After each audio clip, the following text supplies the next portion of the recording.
the #1 cable news show for 9 years and counting, The O'Reilly Factor.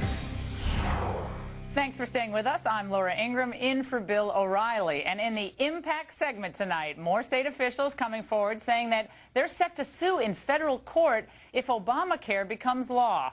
But do these legal challenges have any merit? Joining us now from New York is Fox Business correspondent Elizabeth McDonald, who's been researching this issue, and from Chicago, trial attorney Kelly Saindon. Ladies, it's great to see you. I want to start with you, Elizabeth.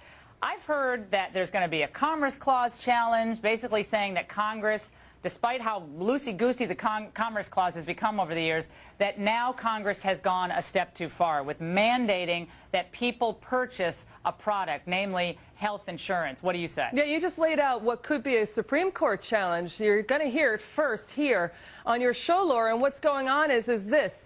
Even the Congressional Budget Office in 1994 said having an insurance mandate in Hillary Care would have been an unprecedented expansion of the Congress's powers, of the U.S. government's powers to regulate interstate commerce. In other words, forcing you to buy a good or service, meaning health insurance. And more than that, there is nothing in the Constitution that says the U.S. government can regulate you for doing nothing, meaning not buying insurance, meaning you have to pay a fine. So what are they going to do next? Regulate couch potatoes for doing nothing? I mean, this is unprecedented. You will likely see a Supreme Court challenge. In World War II, taxpayers were never forced to buy U.S. war bonds. You know, people were not forced to, build tanks. People were not forced to grow wheat, during World War II.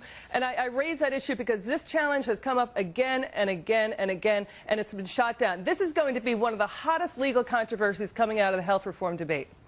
I'll say people like Mike McConnell and other esteemed constitutional scholars have been writing about it. Kelly, Idaho, South Carolina, Virginia, Florida, states' attorneys generals are looking into this issue, threatening lawsuits, seriously considering what they can do because they feel like they're already being crushed. So many of these states are out of money, and we know that this is going to be putting an extra burden on the states, so they feel compelled to challenge this legally. I agree with you. They do feel compelled to challenge it legally. The problem is they don't really have a leg to stand on. It's not unconstitutional. This is treated like a tax. The government has the right to tax the citizens for what they consider to be our best welfare. And while I agree that this isn't the best plan out there, I don't think the states stand a chance. The Supreme Court has to agree to accept this case or any of these cases. It has to get before them, and they have to say that they're not going to defer. Wait a second, but they're bringing health reform. I beg your pardon, gangs. They're bringing health reform under the Interstate Commerce Clause, but they're not doing it under the Supremacy Clause. They're doing it under the Interstate Commerce Clause, and that is quite different. And you never have been in this country been mandated or forced to buy any good or service as a legal condition to be a U.S. citizen. So this is the most serious issue. And, we talk about due process clauses and what have you. That also has been challenged. You and the due process clause, you have a right to medical self-determination. The Supreme Court addressed that in the 90s, Laura. Well, forget under the due process clause. Right. Can we move on to just the next issue, because otherwise we'll be stuck on this issue. What about the deem and pass rule, which has been such a hot topic this week? We have other state attorneys generals who are saying, look, we're going to challenge that. If you guys go through and push this thing through with that law, Virginia Attorney General wrote a letter to the House this week and said, we're going to do everything we can to challenge what you're doing on the federal level. We as states still retain our power and our authority. And I don't know if they're going to be citing 10th Amendment concerns, but clearly the states are not going to take this lying down.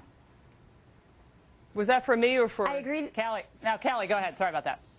Well, the states aren't going to take it lying down, but it doesn't mean that they're right, and it doesn't mean that they're going to prevail. They each do have individual concerns about their own budget and everything else. And again, I'm not saying this is the best system or that I agree with this law, but I don't think that they're going about it the right way. And I understand that they're exercising their right to challenge it and looking for ways to try to get around it. But they should talk to their own legislators and their constituents and make sure that it doesn't pass. That's their right, what if a state just and wants they're to not opt out of exercising this? it that way. What if a state wants to opt out of this, Elizabeth? Yeah, just opt out. We're not in it. We don't want the federal money. We don't want anything that's going to come our way. We can't afford this, and we think this is a travesty. What if states just say, make us? Well, if they try to what if that happens? You know what could happen is they'll hold over the Damocles sword of not getting Medicaid funding for their unfunded, for what's going on in the states. And look, you know, the issue is that you bring up is what can the Congress mandate next? So they're going to mandate that, you know, you buy automobiles to support the automakers and the bailouts. And the other issue too with this is, you know, any kind of a mandate, what do they do with the tax revenues? Are you going to see a lockbox for this insurance mandate or the penalties and fines? Probably not. So, you know, I'll tell you something, Laura, you are right on the money here. This is the possible Supreme Court challenge. I'm hearing it coming out of Washington from legal experts. They're already talking about possibly doing it. Kelly and Elizabeth, it is a challenge, but it doesn't mean that they're going to win. Thank you. Okay, well, that is true. I appreciate it. And back in a moment with reports that the White House